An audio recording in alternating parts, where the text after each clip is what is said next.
Ito yung part 2 natin about dito kay Digido. Bakit umabot sa 32,000 yung total na babayaran ko sa kanya noon. Actually, hindi ko na nga sure kung magkano na yung total na babayaran ko sa kanya kasi overdue na nga ako sa kanya ng almost 2 years. And pag-uusapan din natin yung pay part ni Digido at doon malaki yung kinita sa akin ni Digido. Pero alam nyo ba na hanggang ngayon wala pa rin si Digido sa Google Play Store but nasa App Store pa rin siya. So, siya yung pag-uusapan natin ngayon. Kaya naman, kung interesado ka, keep on watching.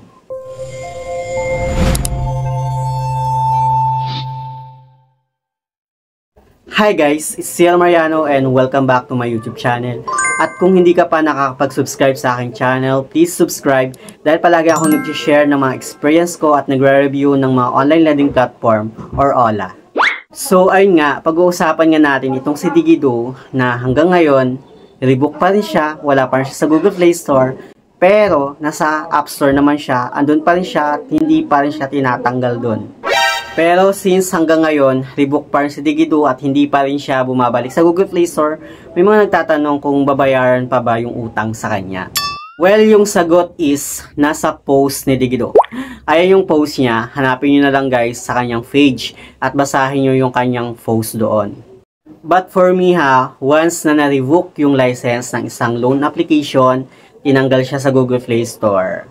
At kung ako yung tatanungin kung babayaran ko pa ba o hindi, nakadepende pa rin sa konsensya natin kung babayaran pa ba natin yung loan app na na-revoke at natanggal sa Google Play Store. Kung gusto mo pa rin siyang bayaran, make sure na doon sa loan app ka nila magbabayad. And for me, napansin ko lang kahit na-rebook na itong si Digido at natanggal sa Google Play Store, meron pa rin yung kanyang application sa cellphone ko. Kasi nga, nag-ooperate pa din itong si Digido sa App Store. Alam nyo ba, nung way back 2023, finost ko itong si Digido na to. Ayan yung post ko sa kanya, way back 2023. And, ayun nga, pre-nomote ni Digido noon na pasado sila sa CIC.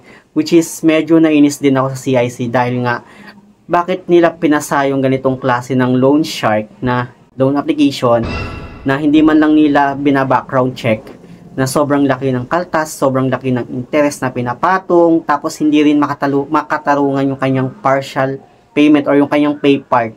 Anyway, hanggang ngayon, past due pa rin ako dito kay Digido, hindi pa rin ako nakapagbayad. And sinubukan ko namang i-open yung account ko sa kanya para malaman ko kung magkano yung total na babayaran ko. But then, hindi na ako makareceive ng OTP doon sa account number na ginamit ko sa kanya. Maybe, naban na yung account number ko. Yung last na update ko na lang sa kanya is umabot na sa 32,000 plus yung total na babayaran ko sa kanya. And hindi ko alam baka mas malaki na ngayon kasi 2 years na nga siya. And yung utang ko lang sa kanya is 8,000 plus lang. May kaltas pa yun. Hindi ko pa nakuha ng buo yung loan amount na hiniram ko sa kanya. Tapos meron pa siyang interest na pinatong.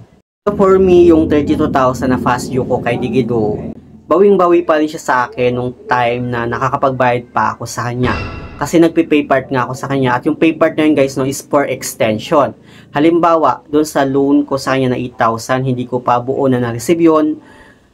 Yung interest niyang pagkakatanda ko is nasa 11,000 to 12,000 yung total na babayaran ko dapat. So, every month, kapag once na hindi ko pa kayang bayaran yung utang ko sa kanya na yon, ang ginagawa ako, nagpe-pay part ako sa kanya every 14 days. So, every 14 days, nagbabayad ako ng 1,508 pesos. Yun yung pagkakatanda ko, guys. So, in 1 month, yung total na binabayaran ko sa kanya is 3,000 plus.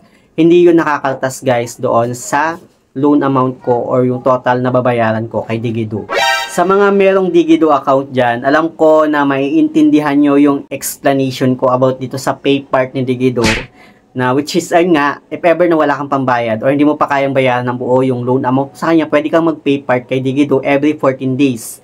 So, sa akin kasi nga, ayun, 1,508 yung pay part ko every 14 days. So, ang laki ng kinikita niya sana every month at ilang buwan ko ding pinagtiyagaan yung pay part niya para lang hindi pa ako makapagbayad ng buo kasi hindi ko pa kayang bayaran ng buo yung loan ko nga kay Digido.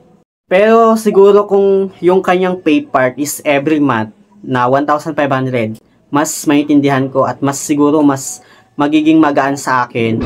Pero hindi kasi yung pay part niya every 14 days lang. Every 14 days, after ng 14 days, magbabayad ka na ulit.